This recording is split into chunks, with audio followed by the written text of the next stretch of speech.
Welcome to our final week, week 6, where we're going to talk about how do we systemically achieve healthy, sustainable, and equitable food systems and diets. So let's get started. Before we even talk about how we create that systemic change, we need to think about who has the power in the food system, who controls the food system, and how do we better balance power across the food system. I first want to thank Phil Baker at Deakin University in Melbourne who provided most of these slides. This is his area of expertise, focusing on power of food systems, and he was gracious enough to give me slides. So I want to give a big thank you to him. And also, please do check out his work. He does some outstanding work on governance and the political economy of food.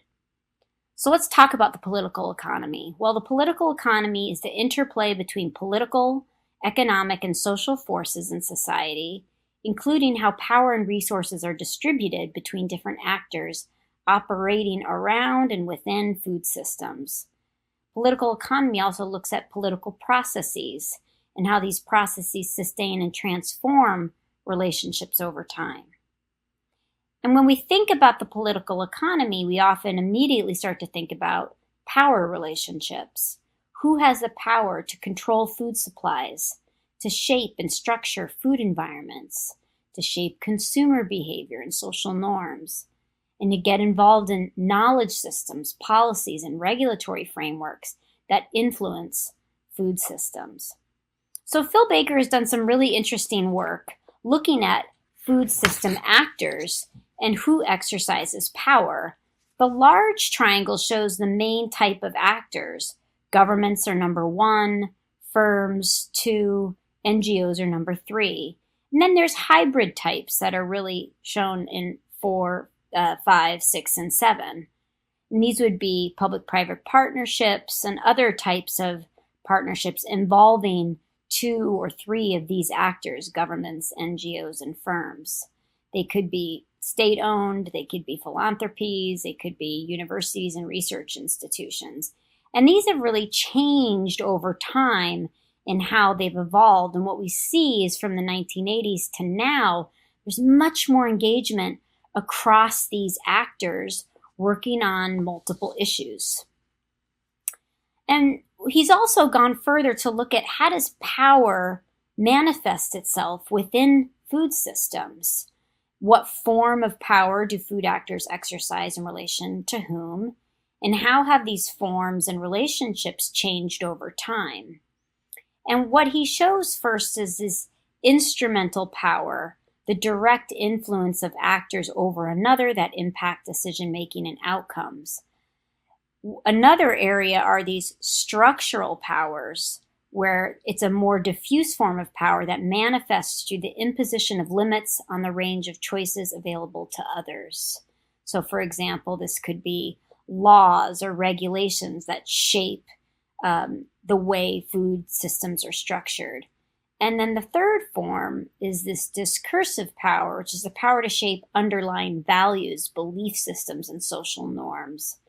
And he shows different levels of power, from global to very local, people operating in different spaces of power, very open versus very closed, and then these different forms from very instrumental to discursive forms of power.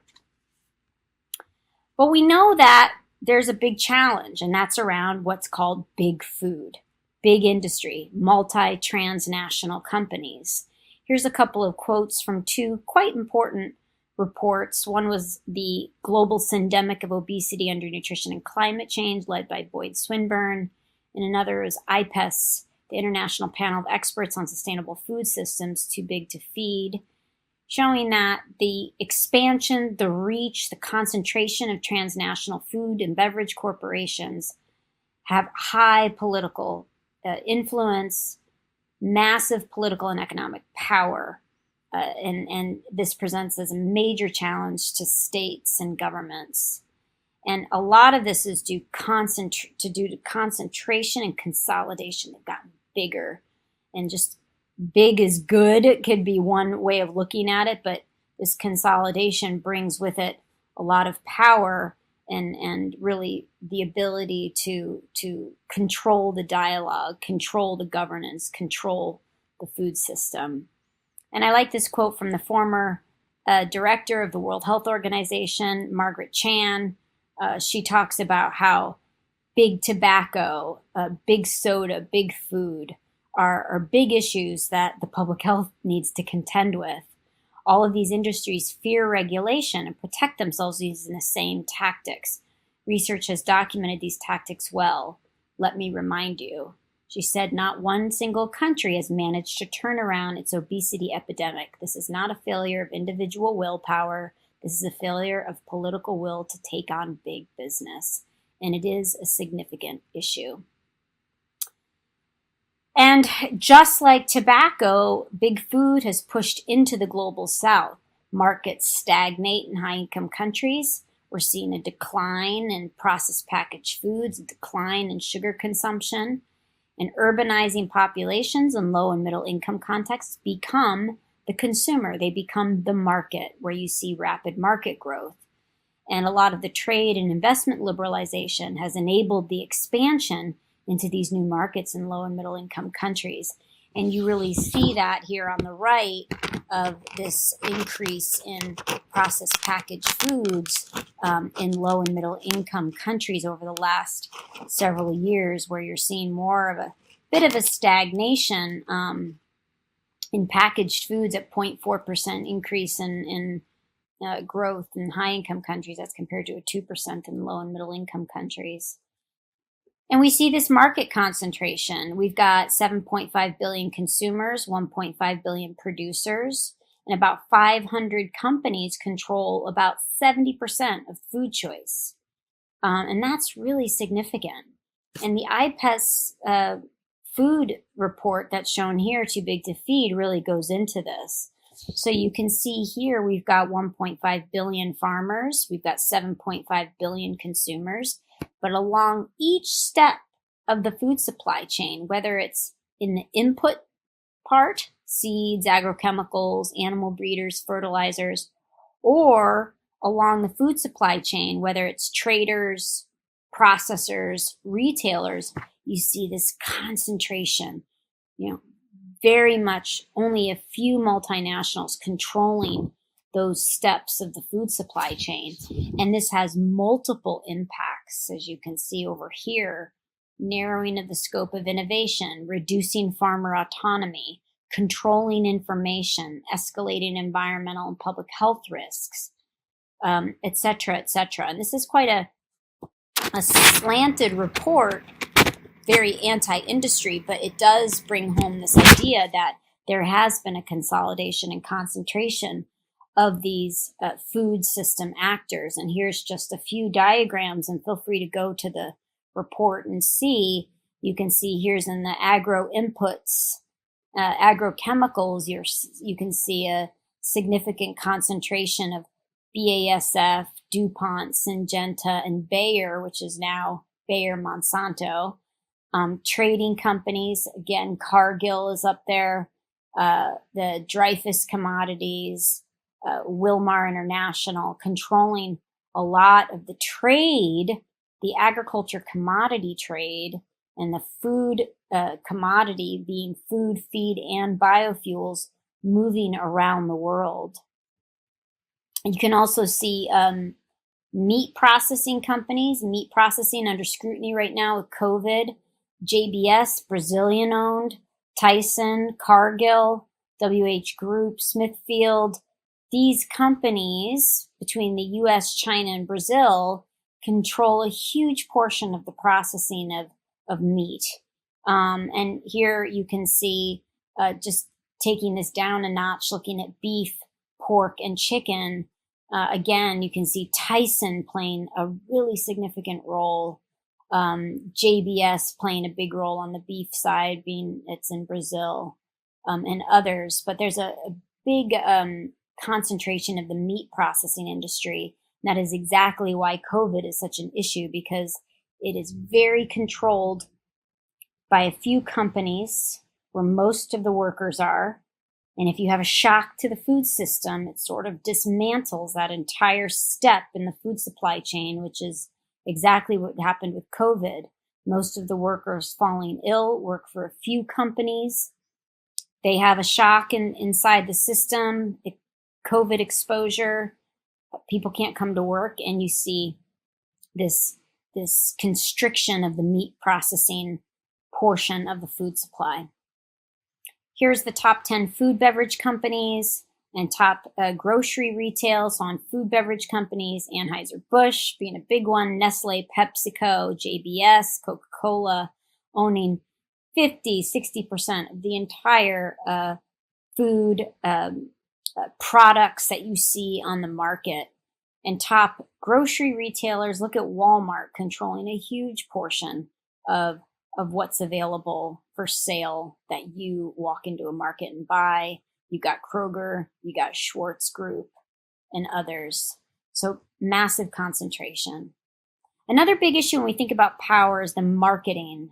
They're looking for new markets. A lot of these multinationals know that if you focus on children, marketing food to children, that could be a big consumer that can last 50, 60, 70 years when they get used to brands, they get wedded to brands and certain types of foods, and they can be consumers for life. So that's why they start early with marketing to children. You can see the digital marketing, social media marketing is rising among children, a very unregulated space. So they've become the pillars of consumer economy, with the economic power rivaling that of adults, especially school-age children, adolescents, teenagers who are developing more autonomy away from home. They are the consumer that most of these multinationals are looking at. Another big area is sports. It's interesting that we've got McDonald's supporting the World Cup. We've got Coca-Cola supporting the World Cup, baseball games, the Olympics. It's pretty pathetic that we have a lot of these junk foods being promoted in sporting events, which is supposed to be stimulating and aspirational for good health, good physique, athleticism, and you need good nutrition to support that. But instead, if you go to any kind of sporting event, you'll see KFC, Coca-Cola, Pepsi, McDonald's, the typical fast food industries all over the place. Big Food has certain political strategies that they like to take on. They like to be involved in the political processes. You can think of food lobbying, food industry groups that are organized. They have a lot of finances behind them, and they really work to combat food regulation, combat food policies that could implicate their bottom line. And this is a big issue. So you see this infiltration into political processes with a lot of backing financially, strategically, of these lobbying tactics to support their vested interests. And this is very kind of classic playbook: frame the debate, promote self-regulation, not mandatory regulation, fund research studies that benefit your products, partner with scientists who are willing to go out on a limb and be unethical in the way they report research, create front groups, and lobby hard. These are the classic playbook tactics that Marion Nestle talks about in Food Politics and Soda Politics, two great books if you're interested in this area. And this is really kind of classic tobacco, climate change. Change the story, confuse people, put science in your favor, and lobby hard on less regulation. And, this is just a diagram showing you a public policy risk matrix and lobby focus for Coca-Cola, in which they show how they infiltrate the political processes and how the success rate of those, that's the likelihood to materialize, and the business impact. So they really focus on taxes, advertise restriction regulation, reformulation regulation, these kind of areas they go quite hard on that could have a potential benefit for them. And, just a few other, some, again, kind of the playbook of financial incentives, constituency building, legal strategies against certain public policies, trying to propose alternatives. So instead of mandatory regulation, how about voluntary regulation where we self-regulate and we'll do a good job kind of stuff. So these are just your kind of typical tactics that industry will take. And we'll talk about it in the third module, but there's more and more calls for accountability. How do we move beyond this classical playbook tactics of industry and work towards more accountability, meaningful public-private partnerships that are trustworthy? And I think many businesses are working on how to become more transparent, how to be held accountable. And this was work by Boyd Swinburne and Vivica Crack, talking about how to develop accountability frameworks, particularly for industry and for governments, of being accountable, being transparent in what you're being accountable for, take ownership of that accountability, and monitor that accountability and make sure that you're doing it. And we'll talk more about that in the third module. See you in the next one.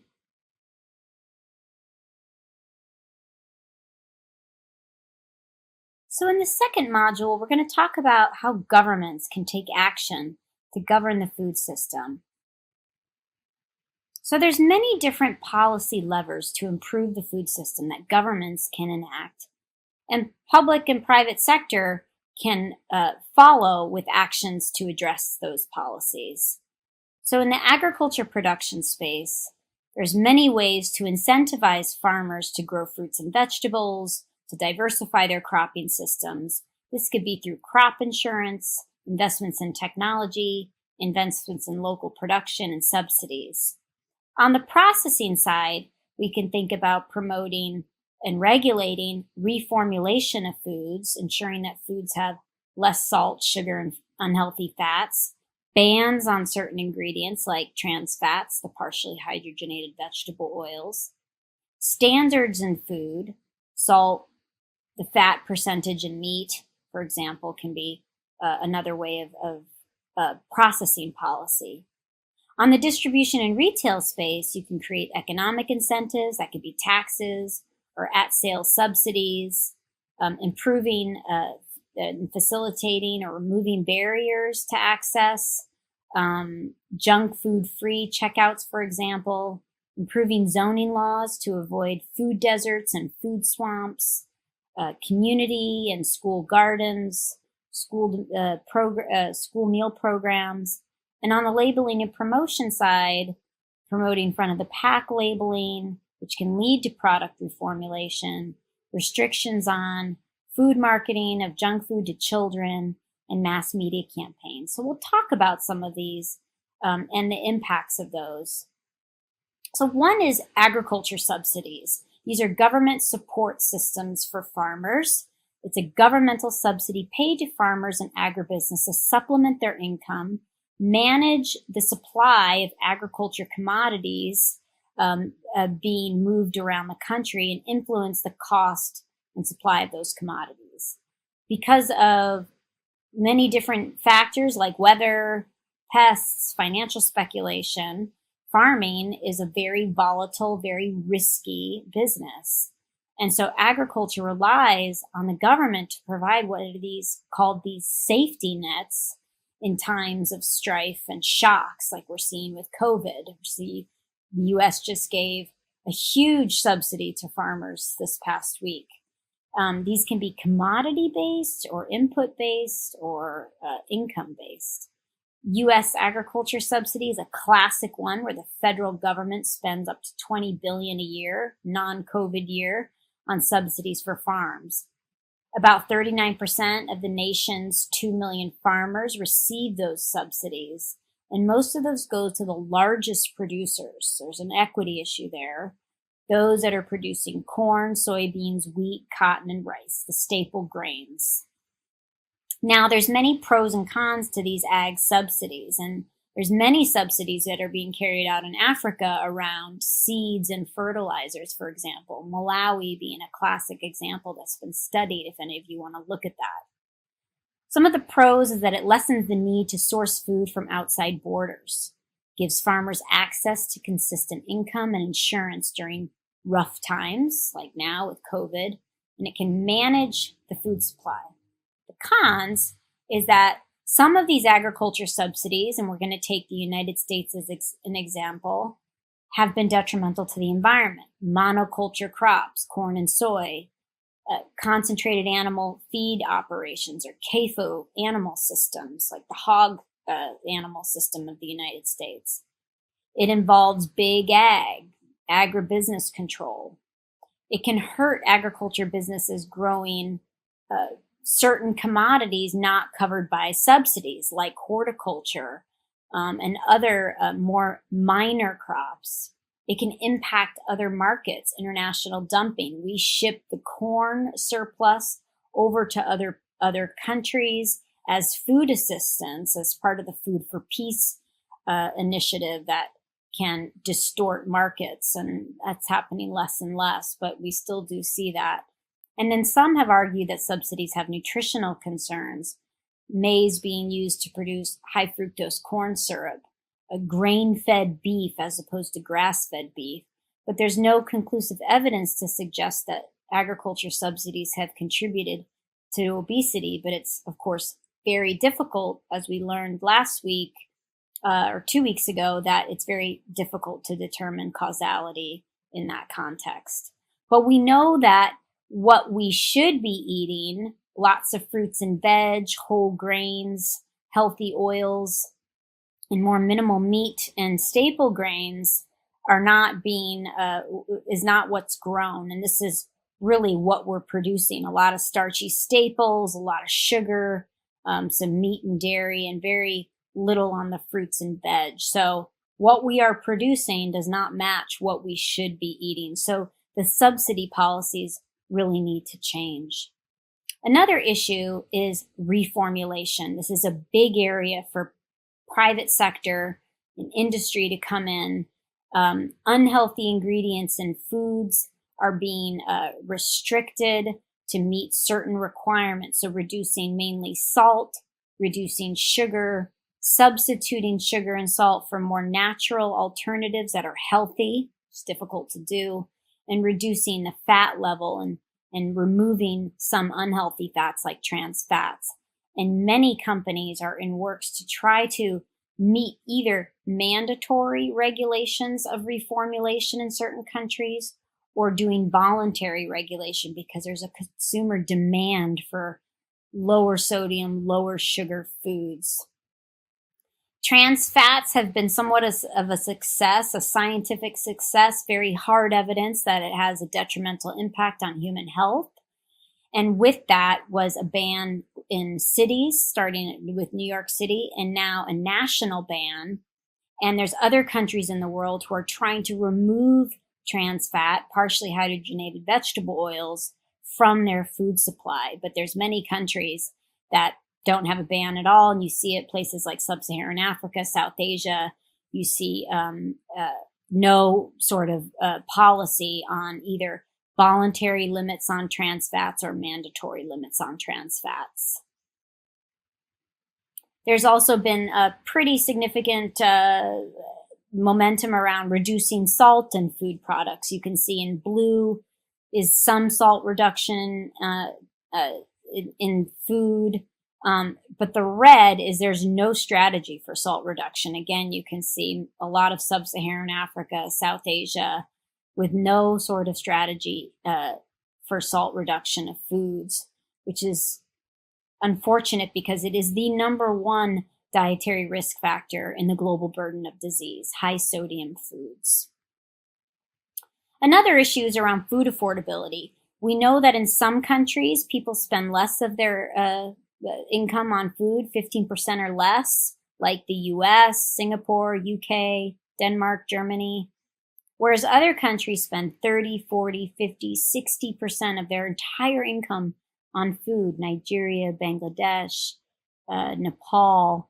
And you can imagine in a food price shock how detrimental and devastating this can be for households when food prices go up. So how do we deal with this? Well, some argue that taxes and subsidies can work not only to have a buffer for households that are spending a lot on food, but to promote healthier food and beverages. So if you have a tax or a subsidy, it can impact increased purchases of those foods and have implications potentially on, in this case, this is showing you obesity and non-communicable disease risk. And it can also have an impact on purchases of less healthy foods as well. And this can create financial implications for manufacturers and producers, incentives to produce more of those healthy foods and produce less of the unhealthy foods. And this can also create revenue generation for countries that have taxes, junk food taxes, soda taxes. And Shauna Downs and Anne-Marie Tho have done a lot of work looking at the impacts of food and beverage taxes, like soft drinks, soda taxes, nutrient-focused taxes. So looking at how specific non-target nutrients can be taxed, and then looking at subsidies, so subsidizing healthy food intake, like fruits and vegetable subsidies.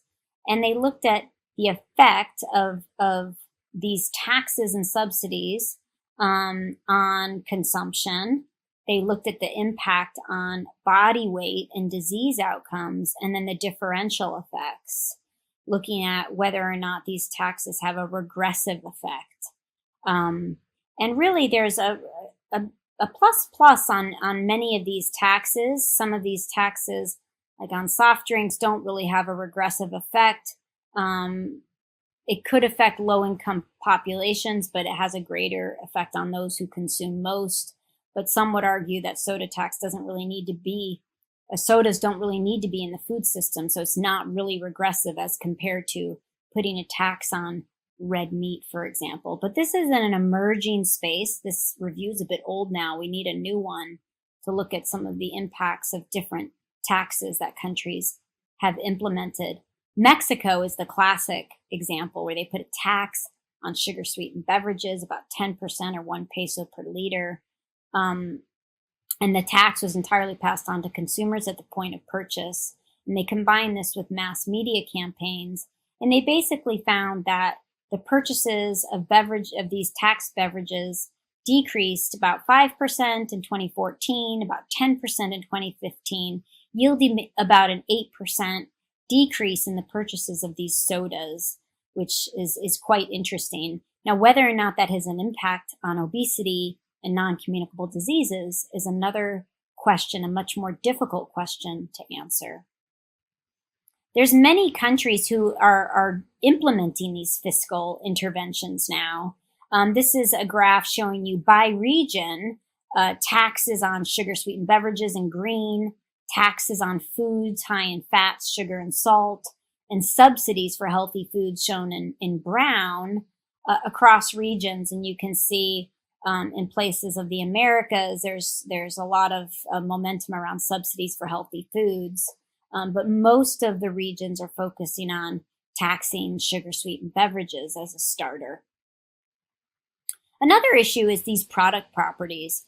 People are very wedded to their brands. They find them safe, they find them high quality, they like the appeal, they're aspirational, and they're convenient. And the brands I showed you, they produce good products, healthy products, and not such healthy products.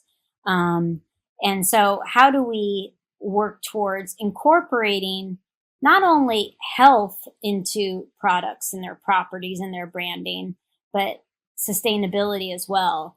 And I think there's more and more momentum around certifications and safety qualifications of food, not only health on these brands. Where does the food come from? Is it produced in a humane way? Is it promote free trade? Does it promote the health and safety of farm laborers and workers?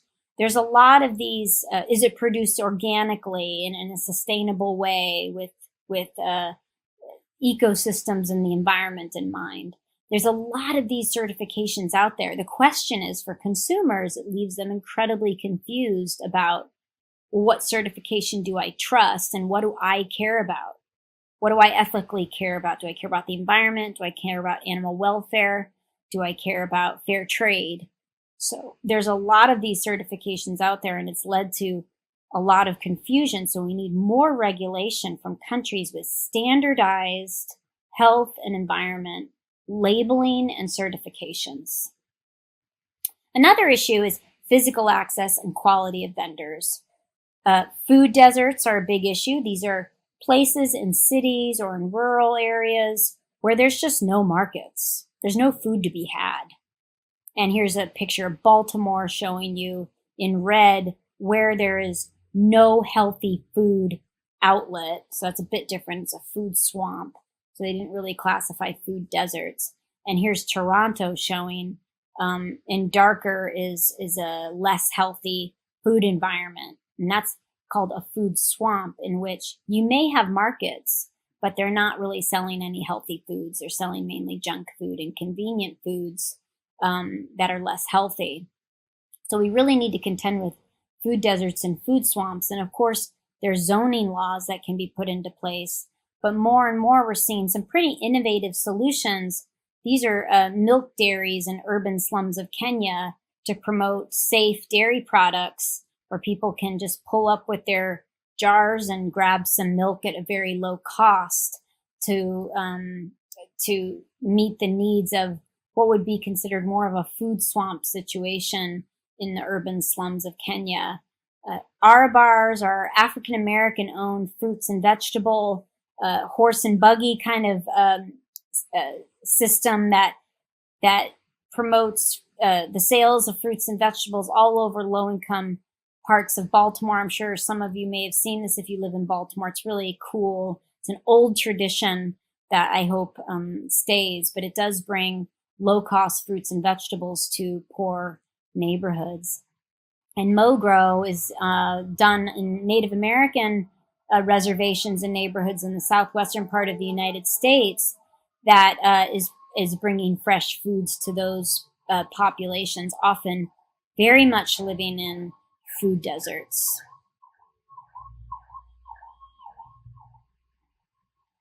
Now, one other example of creating healthier food environments is the Singapore Healthy Hawker Program. In Singapore, people eat a lot of street food. Some of that street food is not healthy. And Singapore underwent an initiative to provide, through financial incentives and certifications on the food stalls in Singapore, ways for the street food vendors to sell foods that were made with healthier ingredients, better oils, less oil, brown rice, whole grain noodles, lower sugar drinks.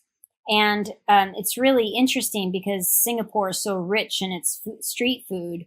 But if you get that certification to be a healthy hawker, it's quite a consumer draw now to have that certification on your stall.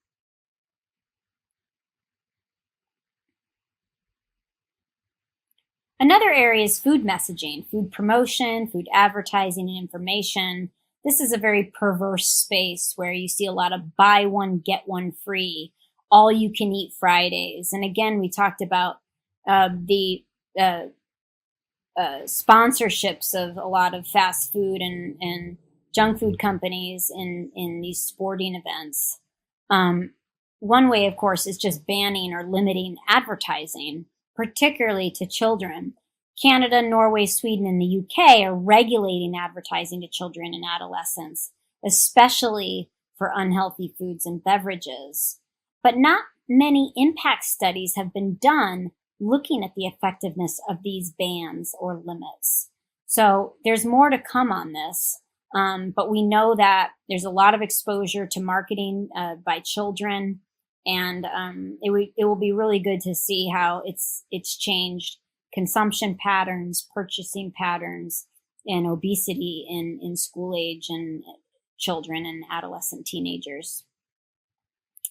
A study a few years ago now, this is getting a little bit old, we don't have anything more recent, was a study by Corinna Hawkes and Barry Hopkins benchmarking food environment policies. And they were particularly looking at food environment policies to reform sugar-sweetened beverage influence. So that was taxation, mandatory restrictions or voluntary guidelines of sugar-sweetened beverages in schools, advertising restrictions of soda, public awareness campaigns, and the mandatory or official voluntary guidelines on front of pack labeling. And they looked by regions, and you can basically see that many people have restricted guidelines or the sale of the sugar-sweetened beverages in schools, and most of that in Eastern Europe,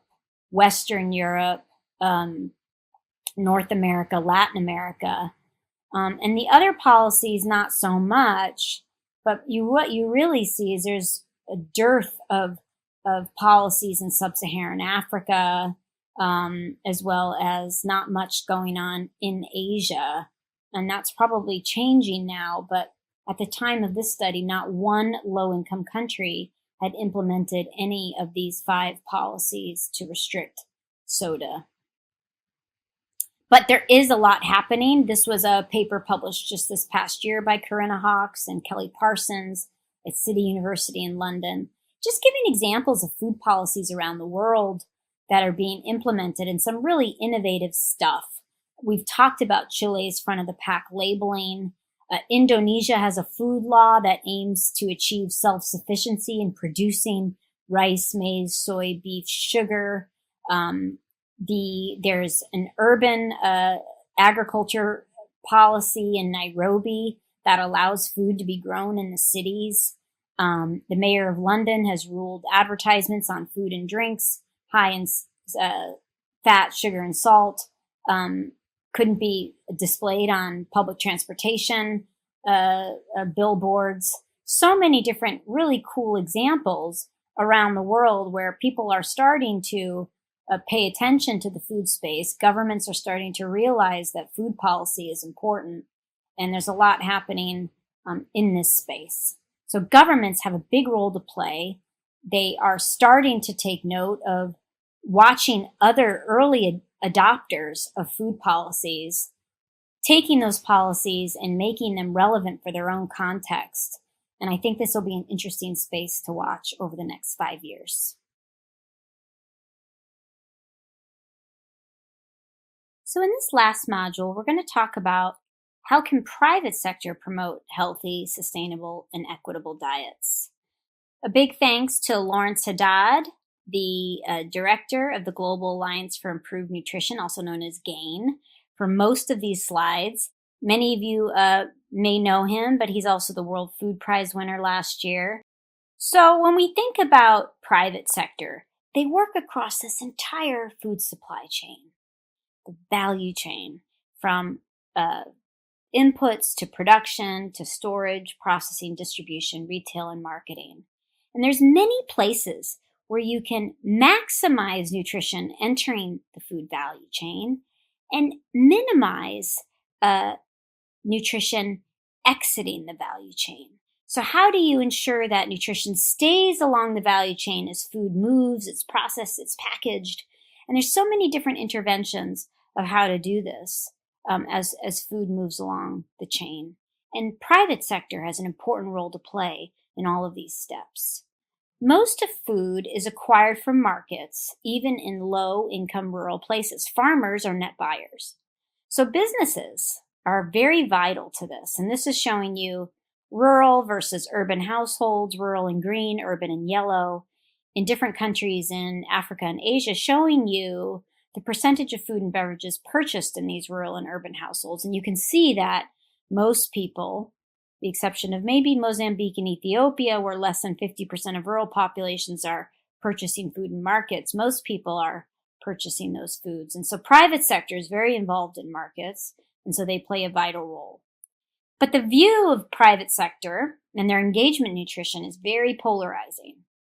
And, I like this quote, this picture that Lawrence Haddad put, how do you see the world? And this was one of these banks looking at different views of the world, freedom, status, or a polluter. So how do we view business in the context of nutrition? On the freedom side, businesses can do no wrong. They're the end all be all. And on the other extreme is that businesses have no business being in nutrition. But somewhere in the middle is a silent majority trying to figure out how, when, and why should I engage with business, and how to do this to advance nutrition public health goals. So maybe we can step back and ask, well, what is the private sector anyway? Well, they're made up not only of multinationals, which I talked about in the first module of this week's lectures, that control a lot of the food system and its movement, but we've got very medium and small scale farmers, or what are called small and medium enterprises, SMEs, that are very much involved in the food system. And there's also a whole series of non-food actors, but that participate in the food system. People who deal with cold chain storage, people who deal with financial mechanisms to allow farmers to be able to grow crops, insurance companies. There's many non-food actors that are considered private sector as well. And why focus on smallholders and small and medium enterprises? Well, in Africa, they handle most of the food supply. They work on the produce, they work on the handling, the trade, the marketing of many different commodities. So they're very much involved in many different aspects of the food system, particularly in sub-Saharan Africa. So are businesses part of the problem, or are they part of the solution? Well, they can be part of the problem. This was results from the Access to Nutrition Index, looking at what percentage of the products of the 22 largest food and beverage companies are healthy, and only 32% were healthy. That's a problem. But they have to be part of the solution because they are involved in so much of the food supply. They're involved in the supply side, and on the left side, the food environments. And around these circles are the different types of actors that are engaged in different aspects of food supply chains and food environments. And most of these actors are private sector. So we have to acknowledge that. Do businesses see themselves as a big enough part of the solution? And this is looking at whether or not different actors, the business action of SDGs, and we see that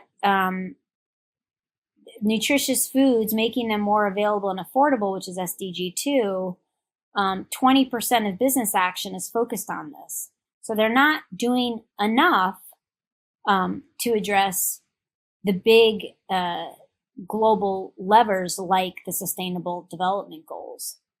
So what do we do to change their behavior? Well, one is waking them up. Another is supporting them to do good things, what's called carrots, and making it harder for them to do bad things, what's called sticks. So waking them up, first of all. Little penguin on top of the polar bear.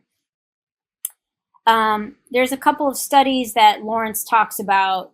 One is looking at where a company used two approaches to recruit applicants. One was for social good, and one was without social good.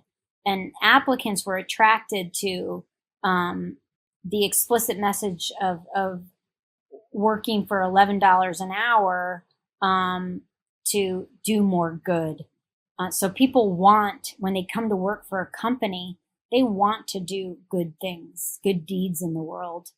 And other companies are looking to put more of their financial performance and their returns on investments on doing socially good activities. And this was another example of a pocket money pledge in Bangladesh, where they were looking to promote adolescents to fulfill their dreams, making the links to nutrition. And they had a pledge to vow to buy more healthy foods if you make them available and affordable. 1 million people signed up.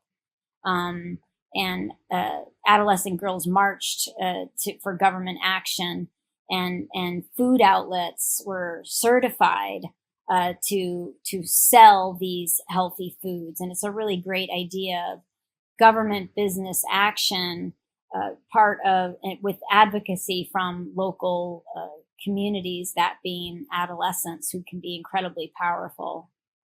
Some positive incentives. Many companies want to expand their sales of nutritious foods because it's good for business. The question is how do you create that demand? There's also better other ways to do good around workforce, providing opportunities for the workforce to focus on diets and nutrition, working on your own workforce, ensuring that they have better diets, better health, better nutrition. Is another way to do this. And a lot of companies are focusing on their own workforces to reduce absenteeism, enhancing productivity, reducing medical costs, better for business if you have a healthy workforce. Some negative incentives. Governments have a big role to play in regulating industry. This is soda taxes or sugar taxes, for example. Business doesn't like this, but they don't have a choice when it's a mandatory tax, and they have to reformulate if they want to avoid that tax.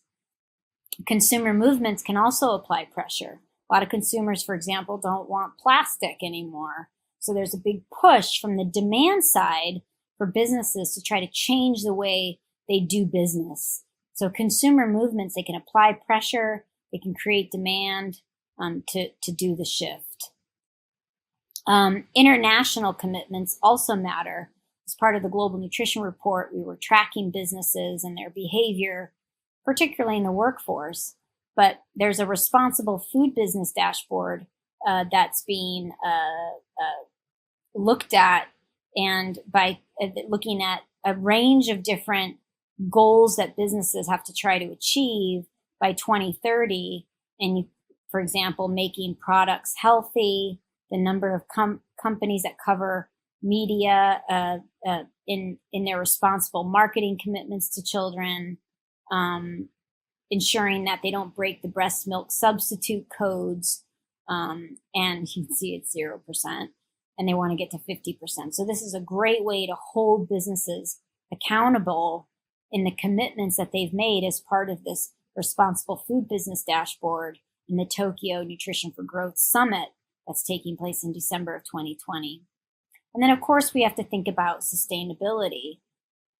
This is where it gets difficult for businesses. How do they create win-win-wins? Win on profit, win on health, and win on the environment.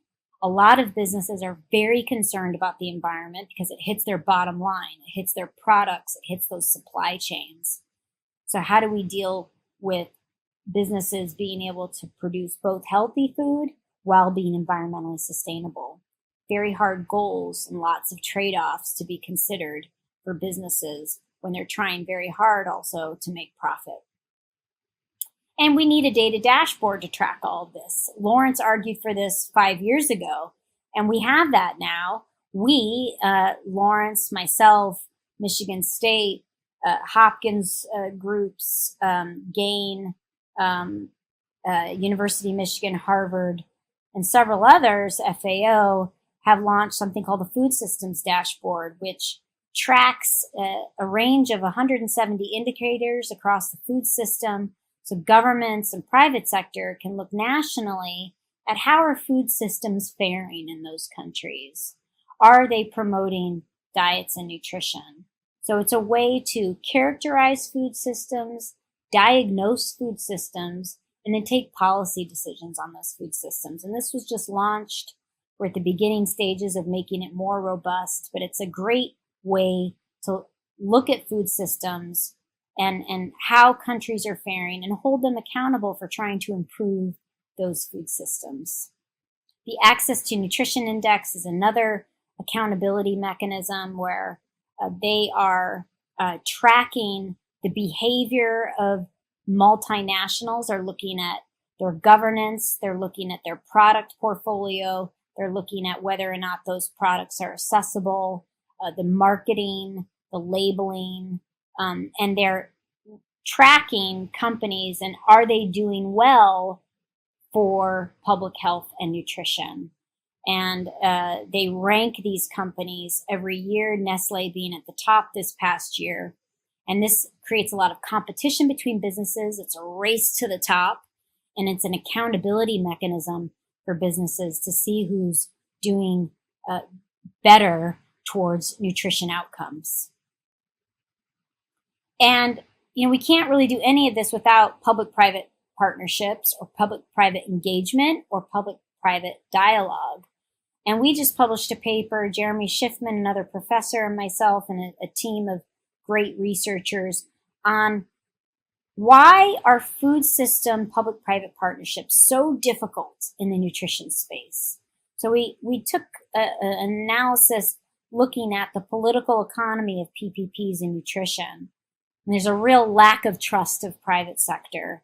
So people don't want to partner. If you don't trust your partner, why would you want to enter into a long-term relationship with them? And a lot of that has to do with what we talked about in week 4 around conflicts of interest, wrong incentives, too many carrots, too many sticks, not enough carrots, and just a real lack of trust due to past and current transgressions of industry in how and what kinds of foods they promote in the food system. So we argue that for PPPs to be successful, stakeholders need to be thinking about how to get over those trust issues and what it takes to do that. And this paper goes deeply into that. So I encourage you to read it if you're interested in PPPs. And I'll end there.